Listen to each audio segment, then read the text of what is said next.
Hello, and welcome to another episode of Tuesdays with Tally. This is episode 11, and I'm your host, Brian Tally. The mission and the goal of this podcast is to bring an engaging conversation that will add value to the lives of everyday people. We will inspire, encourage, educate, and tell the stories of some of America's finest men and women in an effort to motivate you to live your life to its fullest potential. Be sure to follow us on social media and on Spotify. The online information and handles are all located on the scrolling ticker at the bottom portion of your screen. Be sure to like and share the program as well. You can also support the program by going to Anchor FM or Spotify and clicking the support button. We also have program sponsorships available. To learn more, email me directly today at thetallybill@gmail.com. That's thetallybill@gmail.com. Folks, we have a very special guest joining us on today's program. Today, we are joined by retired Marine Gunnery Sergeant Jesse Esterly, the author of Born in a Bar, the Untold Stories of Uncle Sam's Misguided Children. He began writing one day to bring humor to a vulnerable veteran population to help combat veteran suicide. On November 10th, 1775, a Corps of Marines was created by the Continental Congress. Tun Tavern, a bar in Philadelphia, is regarded and celebrated as the birthplace of the United States Marine Corps. Here is a snippet of what the book is about. Anyone who has spent time in the military would admit that we often find humor in things that civilians typically do not. We laugh when others cry. We find hilarity in the worst situations, and our inappropriate shenanigans are not only remarkable, but also legendary. Maybe it's a defense mechanism, or maybe it's just that we really are a group of individuals with a sick and twisted sense of humor. This book is a collection of short, humorous, bar-type stories written by Gunnery Sergeant Esterly and other Marines. This book is dedicated to all veterans, past, present, and future, while bringing awareness to veteran suicide. Thank you for joining us. Gunny, how are you? I'm doing great today.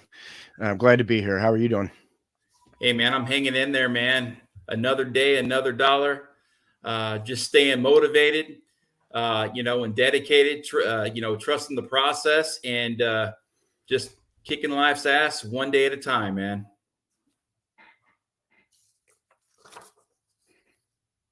So what's going on? Not much. I just actually got back from a reunion from Marines that I served with 26 years ago in Kings Bay, Georgia. Mm-hmm. So it was nice to get back together and see some of these guys and, catch back up and tell our stories, from back then. It's always great, getting together with guys that, you were close to. So how'd that go? How'd that work out for you? It was awesome. And these guys, we all lived and breathed the same bullshit in security forces. Mm-hmm. And, we all, we left after security forces, you leave and you go to another unit.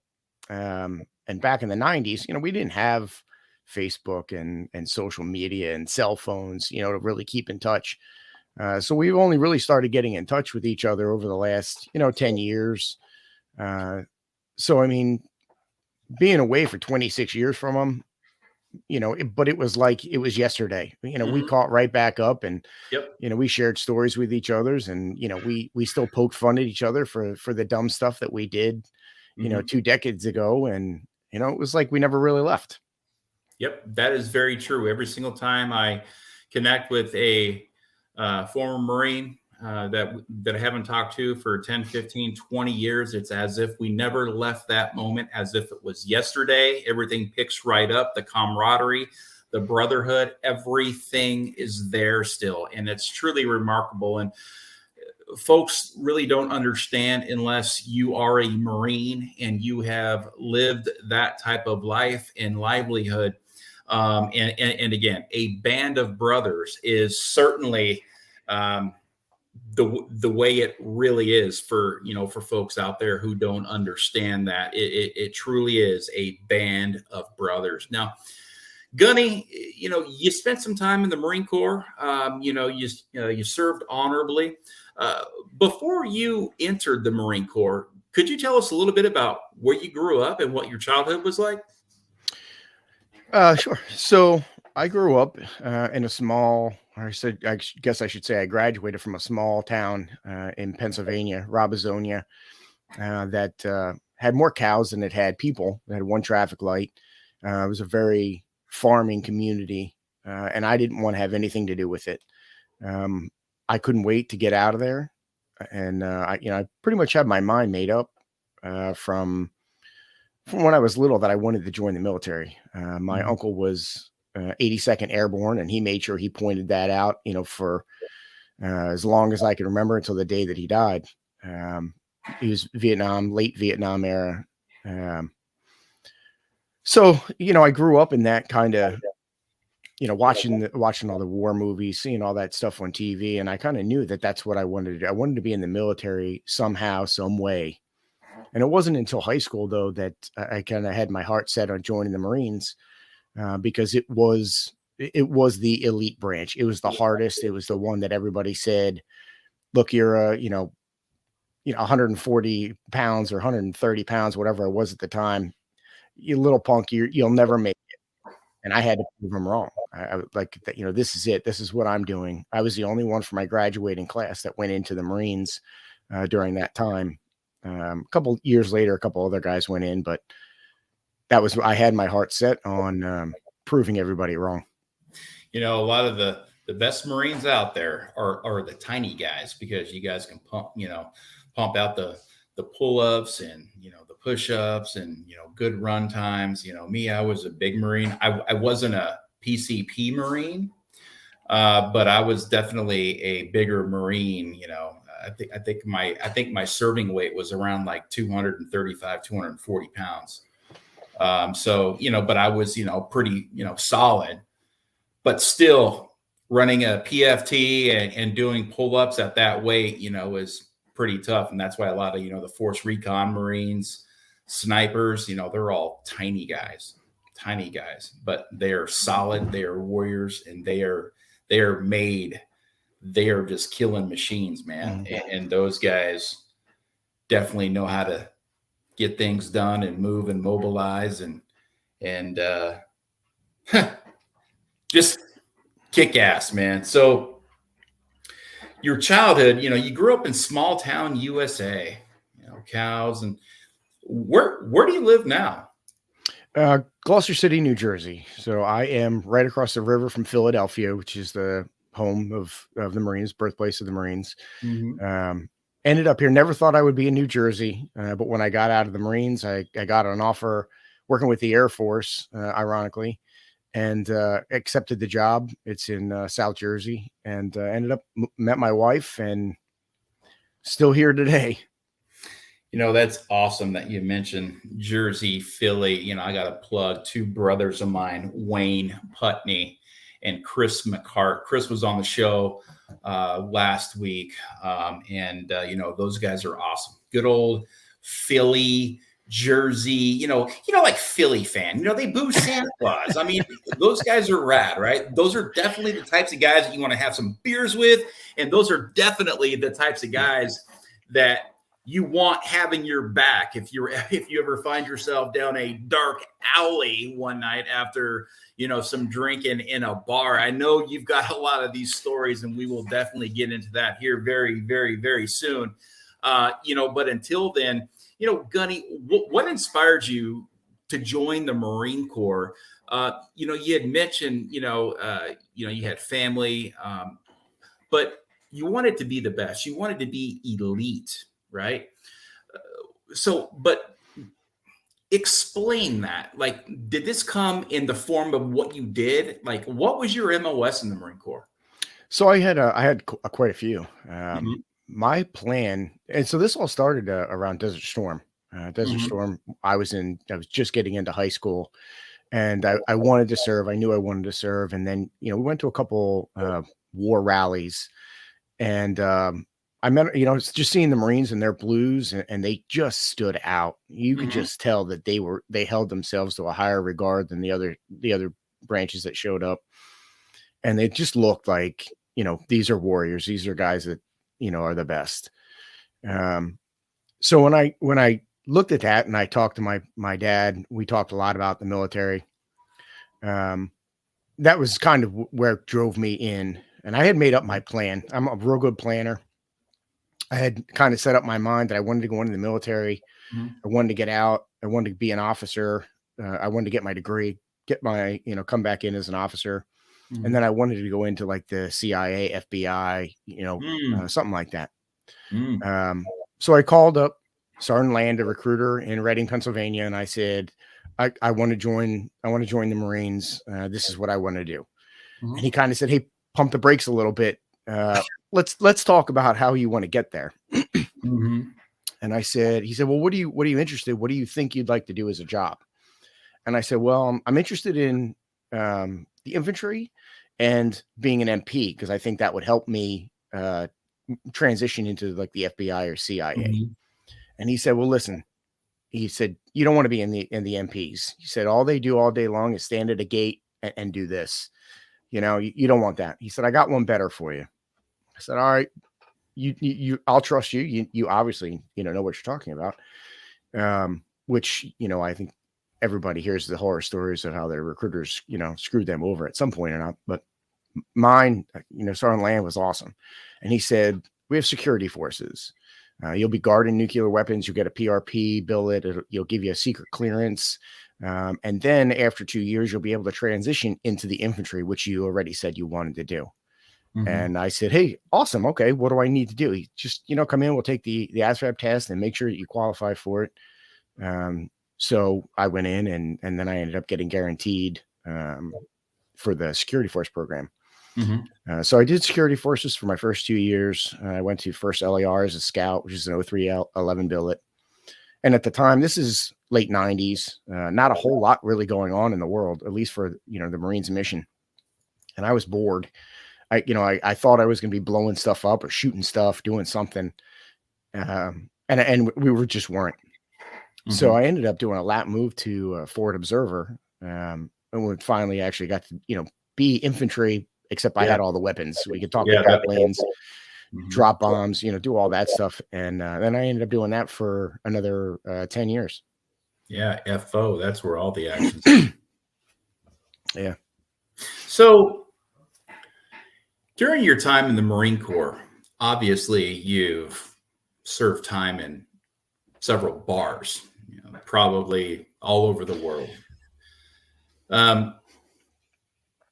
Obviously, I think this is what, ultimately helped, you to write this book, and what inspired you to write this book. Now, when you first sat down, what was your vision of putting together a very rare and unique read that all Marines could really sit down, get a chuckle, and say, you know what? I've been there. So this actually started, my best friend from high school. He went to college. I joined the Marines. He got out. I got his degree, and then wanted to join as an officer. So he ended up getting stationed at Camp Lejeune the same time I was there, or he was there when I came down. I know a few bars in Jacksonville. Yeah. And after I got back from deployment, I ended up getting a divorce, and he was there, so he was my, hey, it's Friday night, we're going out. So we would go to Hooters. We'd end up going to a couple bars, and then end up at a strip club. And this was kind of like our thing. Even in high school, we used to do dumb stuff, and we always had good stories. How we didn't end up killing someone or each other or whatever along the way, I don't really know. But we always said after these our weekends out, hey, you got to write a book. We're going to write a book. And at that point, it was a why. Why would I write a book about me, going to bars and getting drunk and being with strippers, whatever. it was funny for us. It's funny for other Marines, Yeah. but I just couldn't see the result of why would I do this? Like that, my family's going to read the book. Do they really want to read a book about, their son being drunk with strippers? I don't think so. So it wasn't until COVID that everything really started to change and put this really into play. We had lost 5 Marines that I served with, and my next door neighbor was in the Navy, committed suicide. And, it was tough. You could see how, everybody during the COVID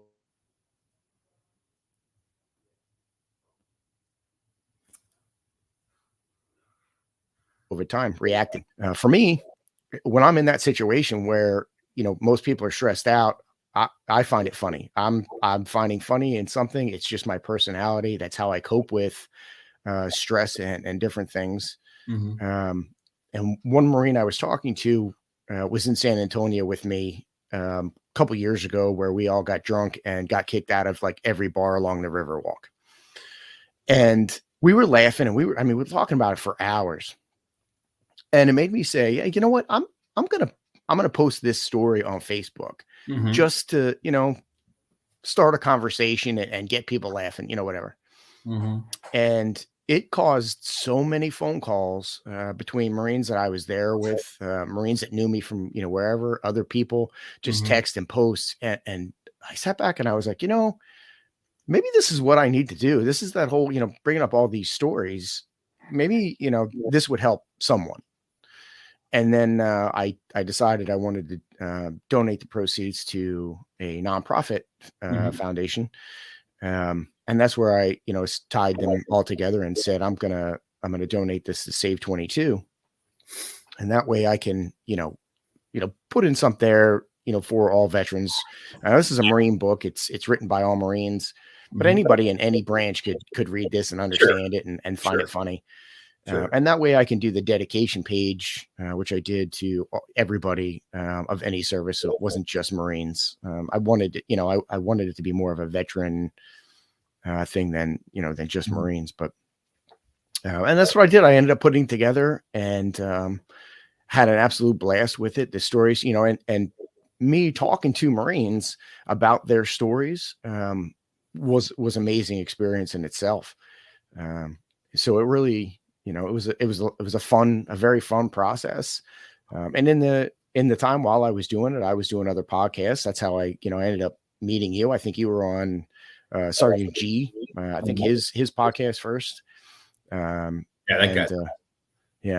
it's great just finding other individuals and Marines, like yourself and all those doing podcasts. We have so much in common, and we love telling our stories, and that's how the book, got to where it is right now. Yeah, indeed. Like-minded people is good medicine. Especially folks that, have, walked the same catwalks and done the same thing and have eaten out of the same chow halls and have drinking in the same bars. And I'll leave it at that. It's funny you say, strip joints in Jacksonville, man. That's like saying Whataburger in Texas, right? They're everywhere. So it's kind of like, I always wanted to know, is there more divorce attorneys in Jacksonville, or is there actually more strip clubs? Because every deployment, unfortunately, you got the dependents going out, and man, I always had a hard time seeing that, especially, a lot of good Marines were hurt, by that. But, unfortunately it is the fate of a lot of really any service members, because I think the main reason is a lot of these, Marines or whatever it may be, soldiers are getting married at a very young age. And when they leave, 6 months, 1 year at a time, that new marriage, quickly falls apart without, some good, glue and support system there holding it together. So Jacksonville is one of those places that it's a very scary place for anybody that is newly married. And I would definitely recommend, reconsidering that marriage until you either get out of the Marine Corps or you are responsible enough to carry on that mission. So this weekend, my reunion, I was actually with three Marines that I was in Kings Bay with. Now this, we're going back 26 years. Kings Bay, yeah. Yeah, and all three of those couples are still with the same wife that they had back then as a Lance PFC Lance Corporal 26 years later, and that to me is like just an anomaly. I got married at 19. I was divorced by 22 with my first wife. I'm on my third wife right now. So yeah, I mean, Camp Lejeune is difficult. Camp Pendleton, where I went to as a 21-year-old on the beaches and the bars, Pacific Beach, and all, man, it is so tough. Yeah, I mean, it is. And, yeah, for sure. And, I commend those folks that are still together, after, being together, for so long and being married so early in the Marine Corps. Me, I also got married at 19 in the Marine Corps, and me and my wife are still together. But, again, it's all about doing the right thing. It's all about building a good relationship, trust, and, fidelity, at the end of the day. You've got some awesome stories in here. I bought your book I think it was a couple days before Christmas. And then I read, I don't know, 8 or 9 stories in it kind of very, very quickly. And then I turned it on to a few buddies of mine, Jeb Billmeyer being one of them. This guy is freaking hilarious. Still like probably the funniest guy I know. I'm trying to connect him with you because this guy needs to break out and have his premiere as an author, because there's nobody like the Jepster. Okay. The Jepster is the guy. He's the Marine. He's the funny one. He is the party in a bag. You need to get that guy in your next book. Now, I know your book is probably not for everybody, Gunny. Could you mention maybe the people that may not want to read this? So when I was working on exactly that, like, who do I want to read this? Whatever the good marketing plan, you're trying to come up with the niche that you want. And when I started, writing it, and I was, talking about who I want to read this, and of course it turned me on who shouldn't be reading this. Which of course is, like my mother. She asked if she could have a copy, and I said absolutely not. My wife, when she was listening to my phone calls to friends, she got interested and wanted to know some of these stories. And I actually let her read a story that I wasn't completely done with, but she had already known pretty much the whole story of how I got the gold bottle that's actually behind me at a strip club with one of my best friends. So I thought that was a safe one to read. And I gave it to her and she put it down and she said, absolutely not. I can't read this filth. So of course, when I was working on the cover of the book, I pretty much said, hey, look, if you don't have a military sense of humor, in military, firefighters, cops, we all kind of have this same kind of sense of humor.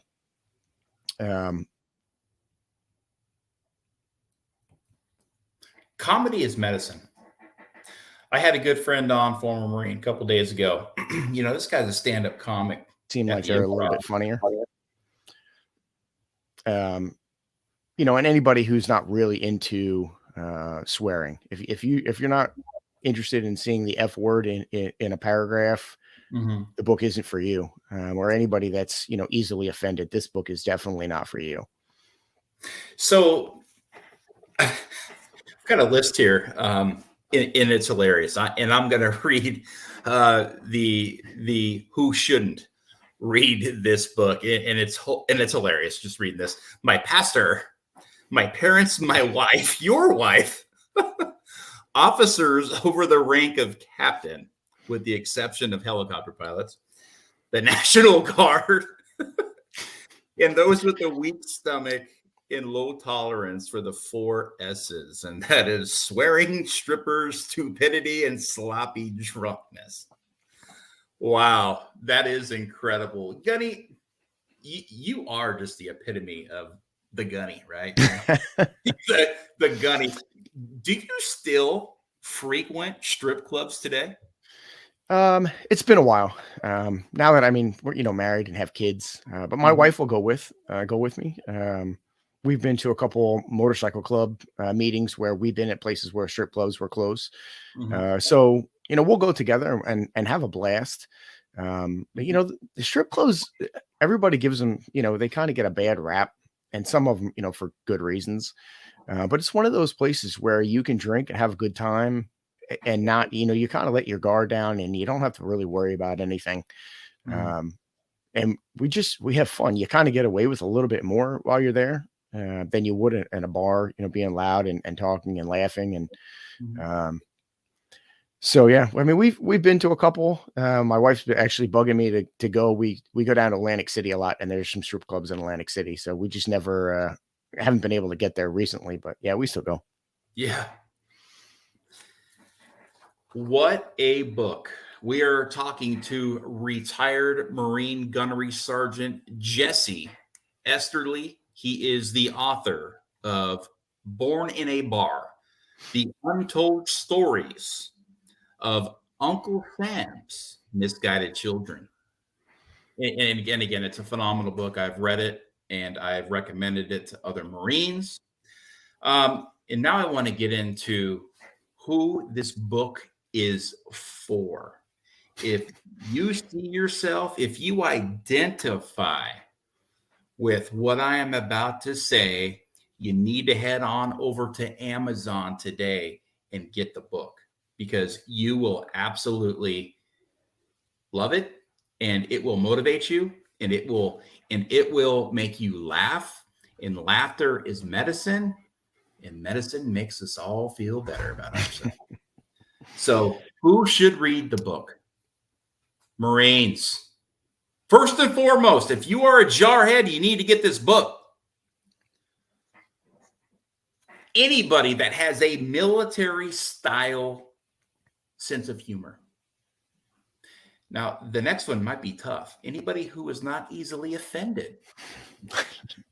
Okay, yeah, a lot of people are offended these days, but if you can read the book and have just have a little bit of humor, it will do wonders for you in your life. I mean, it is hilarious.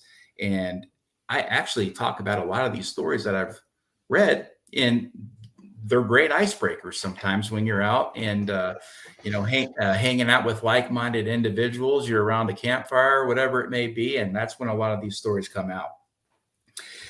Also, if you are a Navy SEAL, if you are a Ranger, even cops and firefighters find this book phenomenal. Um, this book is not politically correct. And the Gunny is unapologetic when he says that. This guy here, the Gunny drops it. It is what it is. I'm not going to apologize for what I'm writing in here because this is the truth. And I'm a freaking U.S. Marine, and I'm a man, and I'm an American who served my country. And I'm out here today to tell these stories that deserve to be told. That is awesome. What you have done for the veteran community, is admirable. And yeah, we're talking about funny stuff here. But again, funny stuff is what a lot of veterans need to hear right now. The veteran community is a vulnerable population. The veteran community has a lot of folks that that drink a lot, that completely overprescribe themselves on medications through the VA. Drug and alcohol abuse is rampant, and one thing leads to another, and that's when veteran suicide becomes a hot topic. And what you have done with your book is you've really reached inside the minds of a lot of veterans.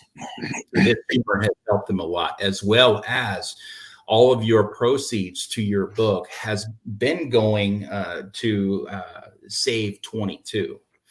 And I know you have donated a good chunk of cash to that program, obviously, to help the lives of veterans. Do you now? I know you got this one book done, and it's great. And I've got my Born a Bar here is available on Amazon on my ticker right now for everybody to go buy it. But are you looking at doing a second book? Yeah, absolutely. I'm working on book 2 right now. My whole goal when I first started, when I actually sat down and said, I'm writing this book series, my plan was to do 3, one each year of stories. And I kind of figured, there's many Marines and corpsmen out there who've got better stories than I did. So the first one was kind of the primer, hoping I would get more stories in after people would see it and say, okay, you know what, I've got a story I can put in here. And they can edit their name out or whatever. And that way it would have enough for 3 stories. I wanted to go with a red, white, and blue cover. So I've got the blue one done, working on the second one, which is going to be a white cover, which ironically, the picture behind you of Iwo Jima, that's actually going to be the cover. And then I'll do a third one with red. And I was planning on doing them every year. I'll do 3 total. And really, behind this book and what you said about in the very beginning, your show is to educate and inspire. My book really was the opposite of that. So, I have your book here too, which I got in right around the same time, we met over Christmas. Awesome. Yeah, I got mine right. It's looking at me right now over on that shelf. When you look at, a lot of the military books, like yours, and, I bring up a lot of like the SEALs, they have these incredible tales that you're really like only the 1% of the military can ever live and be in that limelight of having that experience. So when I read your book, you're like, oh my God, like this is incredible. What you went through. And with the SEAL books, when they write books, they're already #1 bestsellers just because their name is on it. But when I pick up one of those books, and I won't say the most recent one, but it didn't make me want to reach out to another friend and be like, hey, guess what I just read? So my stories, that's kind of where I was going for. My goal was never to be a #1 bestseller, which it won't. It's not going to be on the Commandant's reading list. There's absolutely no chance of that. Or it might make it, but it'll be on the banned list. But those are the stories, when you read stuff that you can relate to. Everybody in the military would be able to relate to these stories. Yeah. And that's kind of what I wanted. I wanted to provide an environment for people to tell their stories that they tell and have a voice, to be able to have that and laugh about and go from there. But yep. And I'm accepting stories right now for the next 2 weeks. And yeah, I've reached out to Jeb and you. And Travis, I need some corpsman stories. See, I'm not funny. I'm not funny. I don't have any good stories. Jeb's got all the good stories. Yeah. I'm telling you, dude, there's nobody like the Jebster. Jeb, you know what? The cool thing about it was I talked to him for 15 minutes this morning, and it started my Monday. It started my week off right. He immediately made me glow. Yep. I'm ready for the week. That guy, man, I tell you what, he is medicine. I love Jeb. Jeb is, I'm telling you, you got to connect with him. This guy is the real deal Holyfield.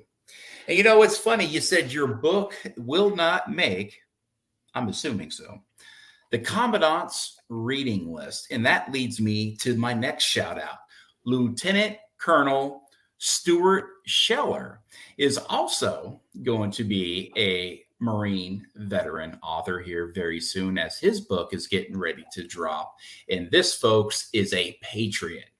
And, and I can't wait for Lieutenant Colonel Scheller's book to come out. I had an opportunity to meet him several months ago when I was visiting with Marcus Luttrell and Morgan Luttrell, and talk about an absolute warrior, a patriot, phenomenal Marine. This guy will go down in history as one of the best to ever do it, and perhaps change the military in this country for the better for generations to come. So I just wanted to talk a little bit about Lieutenant Colonel Scheller. That guy is amazing.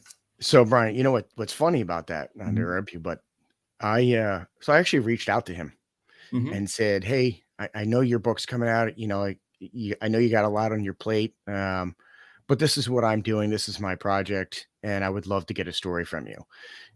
I didn't think I was going to get a response back, and but so he responded back pretty quickly and said, "Hey, what's your timeline?" And I said, "Look, I'm right now. I'm accepting new stories up until September. First week of September." I said, "But if you're interested, I can definitely hold out, for a story from you." And he responded back and he said, "Look, if I get a chance and I get the time, I'll submit one for you." So I'm actually pretty excited that I mean, I'm not going to hold my breath. Obviously, he's got a lot on his plate right now. Yeah. More important than writing a funny story when he's going through publishing his own book. But I'm really hoping that I can get a chance to get one for this one, if not maybe the third book.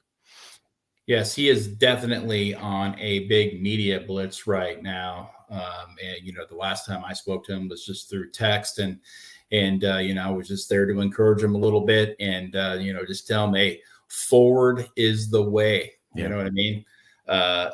Forward is the motion here. And again, he is going to expose so many of the things in the military that is unsatisfactory today. And I cannot wait for this book to come out and share that, and hopefully get Lieutenant Colonel Scheller on the show here in the future. Now, one thing I really like about what you did with how you built the book, it wasn't just the Gunny laying down stories. You've recruited from all over the country Marines. Yep. And for them to have the platform and the ability to tell a story that will actually be published, and they can look back and be proud about that and look in your book and they could see their name by that story.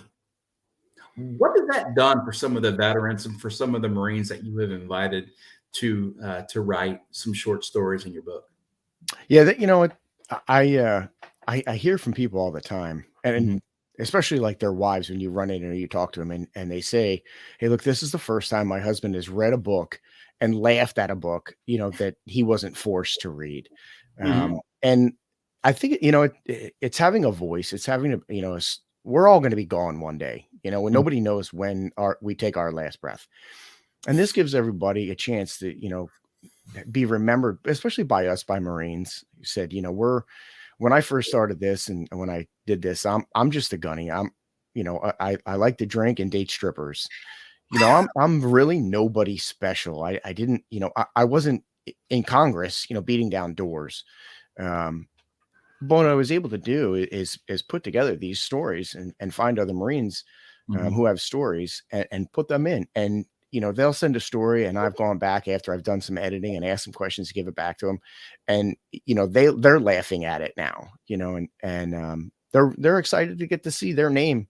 And then, of course, they share it with their buddies, and then they're, it's just, one nice circle that everybody gets to read. And now you've got your name in a story. Or for some of those Marines who didn't want their name attached to it, they have a fake name attached to their story that will live on, at least until Amazon takes my book off their selling list. Oh, that will not. No, it's far too important to a very large population out there that will not allow that to happen. And like you said, yes, you are going to leave a legacy. I could see Marines sharing this book for generations. I could see this book being passed down from father to son to grandson. And these stories, again, they deserve to be told. Yes, they're not like, oh my gosh, you saved all these people, or you're a war hero and all that. This book is different about that. It's to bring about some humor and some funny things that happen while serving, because so many people, like have said, a lot of civilians don't understand the humor and the darkness, about a lot of folks that have served in the United States military, here and abroad. And when you can actually sit down and enter inside the mind of the man that wrote this short story and put yourself there in those shoes, that's what makes it the best, because the majority of us have actually been in those same shoes at the same location, and shared those same experiences that are sure to last a lifetime. And one more thing, you said, hey, I wasn't beating down doors at Congress. Look, Gunny, we are all called to serve. And you answered your call to service. And your calling was putting this book together, and you never looked back. And you have been very successful in doing so. And, I really cannot wait for book number 2 to come out. And like I said, man, hopefully Lieutenant Colonel Schuler will have a story for you, because I can imagine what he may be sharing with you could be pretty comical as well. Because the guy does have a sense of humor, actually. I mean, I know he looks very professional on TV and all that stuff, but look, I've seen a different side of this guy too, and this guy does have a sense of humor. I mean, he's all around a phenomenal guy, and I think that would be a tremendous asset, as well, to your book. How can folks connect with you? How can folks buy your book? How can we get your book on the top 10 list? Yeah, so really sharing the posts. I'm available. I don't have a private page. Mine's public. Anybody can friend request me on Facebook, Born in a Bar, USMC. Same thing with Instagram. It's the same name. Anybody who ever served, in the military or any military, if you send me a friend request, I'm not even going to look. I'm just going to accept. Because somebody may need more than just a book. They want to, reach out to somebody else who, maybe they have an issue and they just want somebody to talk to. I'm good with that. Send me a message. I do have my own webpage, www.borninabar.com. You can connect with me there. You can submit a story there. There's a link on there for the Amazon, to get the book on Amazon. The only problem I've had with Amazon so far with my book is that if you just type in Born in a Bar, you have to filter all books, and then it'll come up as number 1. Otherwise, it just doesn't come up, or you have to scroll through like 24 pages to find it. But I'm available. I love talking to Marines. Even if you don't want to, submit a story, you want to just tell me a story. It takes up most of my day sometimes talking to Marines, just about their stories and where they've been and who they've been with. And I try different things, posts on Facebook. I do a funny post every day of me photoshopping my book into either, somebody's hands or doing something silly. Or like recently, I just started a contest. If you've got my book, take a picture of it, send it to me. I'll do it as my post of the day, which I already have one from you. So unless you want to send me another one, and then the picture with the most likes at the end of the contest, I'm going to give them an advanced copy of book 2, autographed by me, of course, and a Born in a Bar t-shirt. So there you go. But yeah, if you have a good story, send it, or, share my page to other Marines, so they can, everybody has that one friend who is great at storytelling. So with Jeb, I'm going to continue to bug him until I get one from him. Oh yeah. That's a must. I'm telling you. And plus, I can't wait till he's an author. I mean, Jeb. Yeah. Wow. I am going to frame that page in the book. I'm going to have him sign it. I'm going to put it on the wall, and I'm going to put author Jeb Billmeyer. Yeah. I mean, I mean, come on. The dude parachuted from the third deck in Camp Pendleton with a freaking rack sheet. I mean, dude, I think perhaps maybe 30 or 31 bush lights down that night. Yeah. I mean, but look, I've witnessed some stuff, man, and it is freaking hilarious. And wow, again, if you want to remain anonymous, you can. Yep, Correct? absolutely. I can make up a name for you. Anything like that. I had to for a couple of the stories in the first book, and in the second book, I've already done a couple where I just make up a name. And a lot of times it's just because, well, I don't really want my wife to know this was me. Usually because it's a Thailand, Okinawa story or something like that. So I can make up a name. It's not a big deal. Only you'll know it's yours, and anybody you want to tell, and then I'll know. But I'm not. So I mean, it's safe to say, perhaps one about Corporal Schmuckatelli visiting a bookstore in, say, Naha. Yep, absolutely. Good. Yeah. That's very unique. So you say you just friend, if somebody sends you a friend request, you just do you ever get any of those not today ISIS friends? Oh yeah, absolutely. You're like, dude, really? Yeah. I mean, come on, man. I'm not following for that. Like, dude, how do you freaking keep the... Yeah.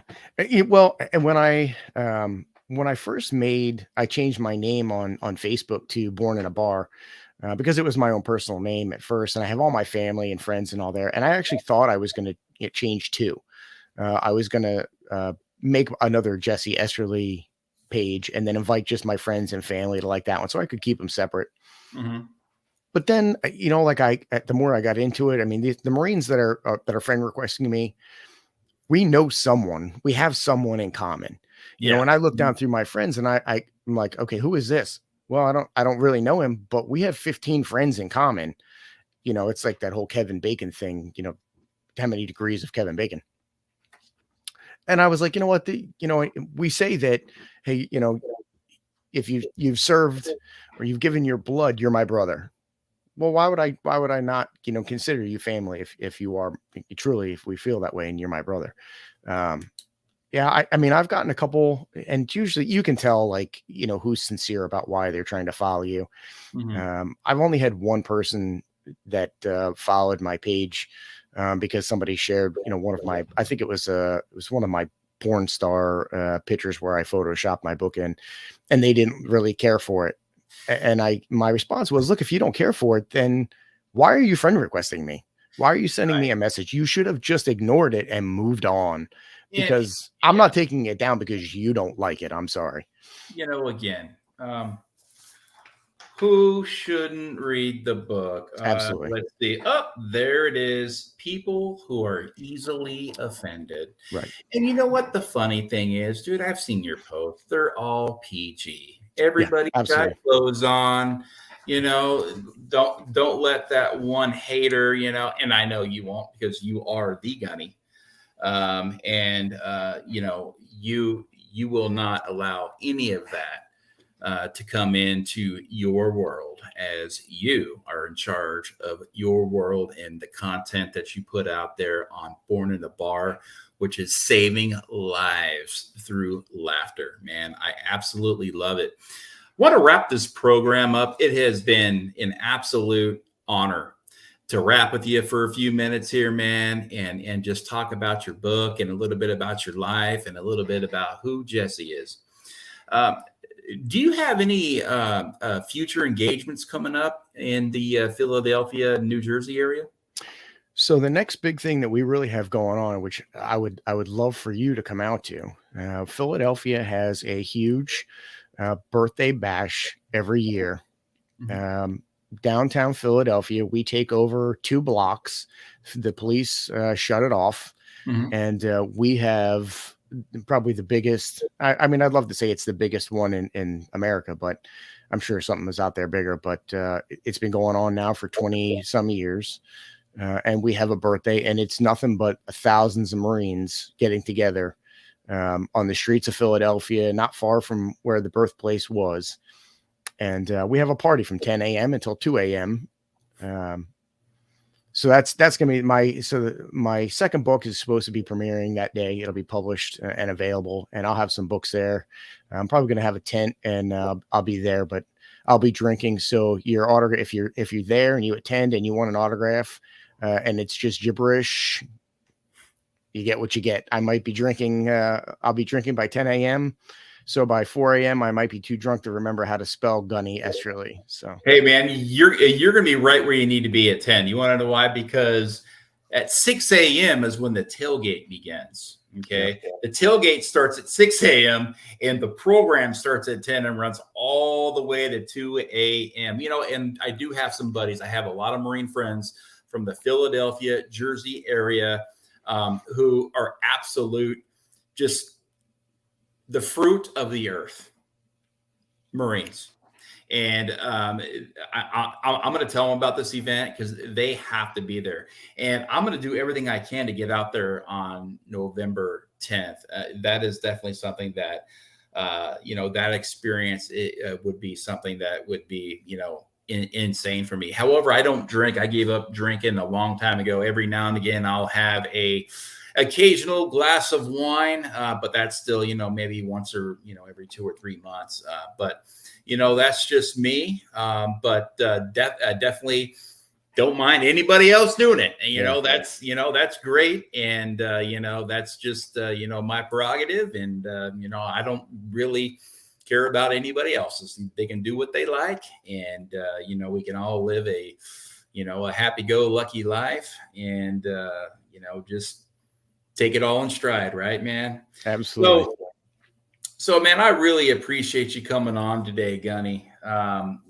It's not every day you get to talk to, a guy like you that's put together a book like this and, has great humor and is hilarious and has all those hallmarks that so many people are looking for right now going through these tough times as a nation, and to revert back to your book, to get some laughs, and to just share some stories with like-minded people it's medicine. Laughter is medicine. So listen, folks, I'm closing out this program. Thank you for joining us today, Gunny. We sincerely appreciate everything you have done for our great nation. Your service, sacrifice, and dedication is truly admirable.